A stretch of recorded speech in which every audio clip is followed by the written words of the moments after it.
Assalamualaikum warahmatullahi taala wabarakatuh. Alhamdulillah, bersyukur kita kepada Allah Subhanahu wa taala yang mana Allah Subhanahu wa taala masih lagi memberi peluang bagi kita boleh kita mari bertemu pada kali ini melalui Ruang Minda. Maka pada kali ini ni Ruang Minda nak mari berkecek sikit tentang gapo orang panggil tamadun. Tentang masalah gapo tamadun Melayu dululah. Di mananya kerajaan Melayu kita dulu tu dia ni adalah salah satu kerajaan yang bertamadun, yang ada kemajuan di dalamnya. Banyak segilah. Sebut kata tamadun bagi kerajaan Melayu dulu tu dia ada banyak segi. Tapi pada kali ini ni kita nak mai kecek tentang masalah hukumnya. Masalah hukumnya di mananya salah satu tamadun bagi kerajaan Melayu dulu iaitu adalah duduk di dalam masalah hukum. Di mananya pada zaman kerajaan Melayu dulu dia ada satu hukumnya yang orang panggil kata hukumnya salang. Hukumnya salang. Dia panggil salang. Di mananya hukumnya salang ni orang panggil ada tercatat bahawasanya dalam kerajaan Melayu saja yang ada, di mananya di dalam kerajaan hak lain daripada alam Melayu tu tidak ada bukti tercatat.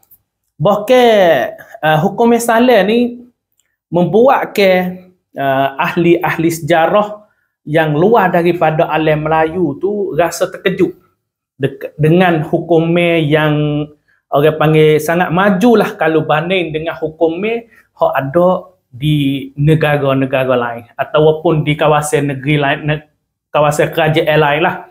Yang mana di zaman dulu tu kita kata betul ke negara sepengadi hari ni tu memang tak ada lagi lah. Cuma betul ke hak di dalam kerajaan dulu tu.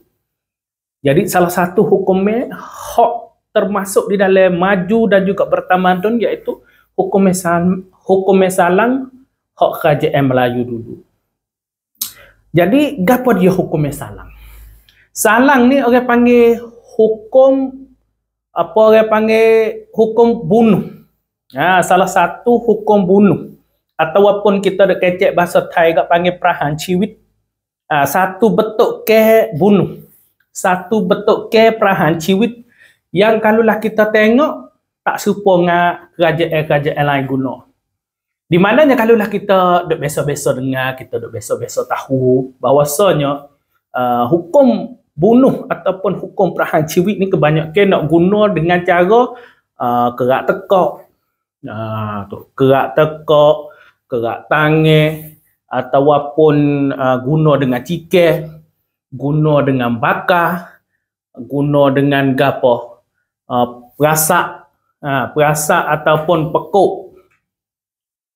Macam-macam cara bunuh. Tetapi hak dalam kerajaan Melayu dulu dia panggil salang. Salang ni iaitu dia bunuh dengan ambil kerih. Yang menggunakan kerih yang dipanggil hak ni orang panggil kerih alang. Kerih alang ia berbentuk panjang. Kerih hak nak guna dalam hukum salang ni dia adalah kerih koh. Orang panggil kerih alang. Kerih ni dia tak guna di dalam perlawanan, dia tak guna. Di dalam perang dia tak guna. Tetapi kerih ni orang panggil kerih lambang bagi kerajaan, dan kerih ni dia menjadi alat untuk mengalang. Untuk guna dalam bunuh. Di dalam bunuh penjinayah.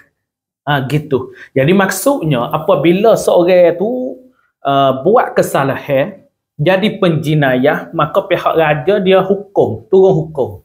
Maka apabila raja turun hukum, raja akan beri kerih ni, orang panggil kerih alang. Dia beri kepada pengalang. Pengalang ni makna kata apa? Orang hak juru bunuh iaitu askar lah, ataupun kodi, ataupun gapo orang panggil pecekat. Tu kepada pembunuh saat itu supaya gi alang. Cara alangnya iaitu dia nak letak kapah di atas bahu ni. Bahu di sebelah kiri. Dia nak letak kapah di bahu sebelah kiri. Lepas tu dia ambil kerih alang saat ni tu. Dia ambil kerih alang, dia letak atas ni. Dia letak atas bahu ni. Apabila sampai masa bunuh, dia tikar turun. Dia tikar turun. Sehingga sampai kena jatuh. Tu. Maka apabila tikar turun sudah, maka kokor tarik naik. Kokor tarik naik. Ni orang panggil betuk ke. Cara bunuh melalui salang.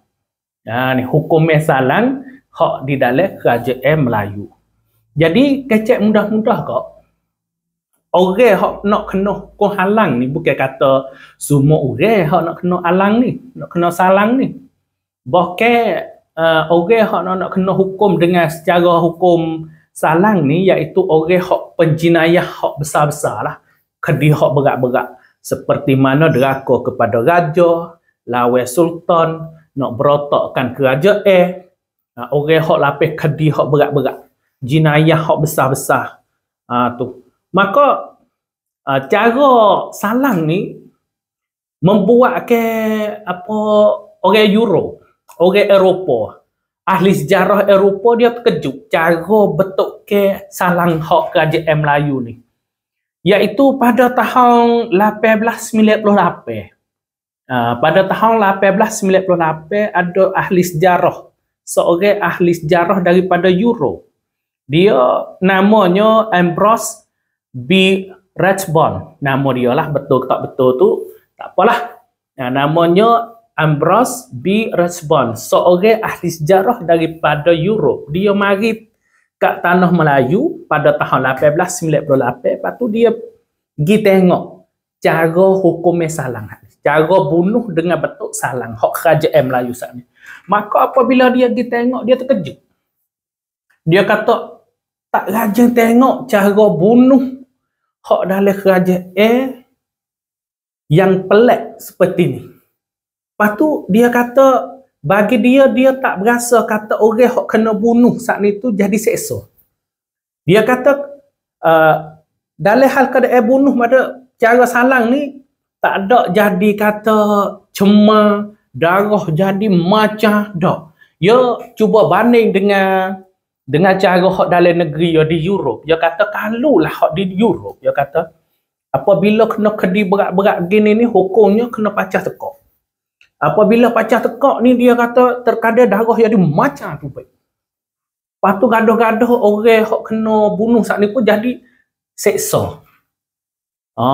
Tu darah macam tu baik, lepas tu jadi seksa. Maka apabila dia mai tengok cara bunuh hak betul salang hak kerajaan Melayu guna ni, bagi dia berasa terkejut jugalah. Satu, dia kata darah tak ada macam. Yang kedua, orang yang kena bunuh tu tidak jadi rasa sakit dak. Tu kalau mengikut cacat dia, hak ahli sejarah daripada Europe ni, dia catat pada tahun 1898, dia kata apabila orang saat ni tu kena hukum, kerajaan turun hukum dia dah, maka kerih alang saat ni tu raja beri kepada orang hak bunuh saat ni tu ataupun pencekak lah, supaya gi bunuh orang hak kena hukum saat ni. Patut orang hak kena hukum saat ni gi duduk. Gi duduk. Seolah-olah kata duduk lagu mana tu, duduk nyetok gitulah. Apabila duduk sudah, dia ambil kapah. Mengikut catat tehok orang Europe, dia kata orang ambil kapah letak tabahu sebelah lek kiri, pada ambil kerih. Tu setelah ambil kerih terus jika turun sehingga sampai ke jantung. Lepas tu kokor tarik naik. Tu mula-mula dia fikir juga gano kena tak kapah bahu. Lepas pada tu dia boleh faham, sebab tak kapah di bahu yang pertamanya apabila tikai sudah darah tak macam sebab ada kapah. Yang kedua dikerih hak saat ni hak salang saat ni tu tak lekat darah. Oleh kerana apabila tarik tu baik dia dah kapah duk cek. Jadi bagi ahli sejarah Europe ni dia berasa apa? Orang panggil pelik lah. Dia berasa pelik. Dia berasa bijak kerajaan Melayu guna hukum bunuh dengan cara salang ni. Manakala Europe dia sendiri tu duk guna rabuk baca tekah yang mana dia cuba banding kecek menung dah bijak orang Melayu. Di sisi dia kata bijak kerajaan Melayu lagi menggunakan hukum bunuh dengan secara salang. Tu di mananya kalaulah kita tengok darah tak macam dengan hukum cara salang ni. Kalaulah pacah tekak darah macam bagi dia tu pun terkejut dah situ. Lepas tu hak ia sekir satu lagi tu. Pecekat saat ni tu. Orang hak juru bunuh tu. Orang hak juru bunuh tu dia tahu mana urat. Nah tu kata urat hak tempat dia tikai tu jadi betul dengan jatuh bermolat. Dia puji, dia kata, pandai orang Melayu ni. Jadi, tikai tah ni jadi tahu kata tuju mana betul dengan jatuh supaya orang yang kena bunuh tu mati dengan segera dan juga tidak ada seksa. Seperti mana kalaulah pacah tekak dia kata seksa bagi dia. Bagi dia seksa. Ataupun tikai dia kata tak mati selalu. Ni salah satu orang panggil tamadun Melayu yang ada catat teh daripada orang Europe kata, tamadun betul ke hak kerajaan Melayu guna ni termasuk dalam benda maju bagi dia. Ni orang panggil salah satu tamadun hak bagi orang kita ni patut tahulah kata dulu kerajaan kita ni biasa ada guna cara salang dalam perahan ciwit orang, dalam bunuh orang penjinayah di dalam kerajaan Melayu. Jadi alhamdulillah pada kali ini kita boleh tahu salah satu orang panggil maklumat lah yang mana kita kata kerajaan Melayu kita pun ada benda ni weh, tamadun pada orang lain weh. Ni jadi sekurang-kurangnya boleh tahulah munasabahnya kita orang Melayu patut tahulah gapo dia orang Melayu kita tu menjadikan nama baik. Dan cara-cara ni di sisi orang Europe ni dia rasa pelik lah. Dia rasa pelik dan bagi dia tu seolah-olah kata tak menyeksakan orang yang kena bunuh. Bagi dia berasa gitu. Dengan sebab mati dengan segera dan darah tu tidak tubik jadi macam gapo dak. Seolah-olah kata lek luar supaya tak ada berlaku apa. Tetapi kakah dalam tu habis. Kena salang dengan kerih alang. Maka pada kali ini sekadar ni saja dulu. InsyaAllah lain kali kita mari temu pula. Assalamualaikum warahmatullahi wabarakatuh.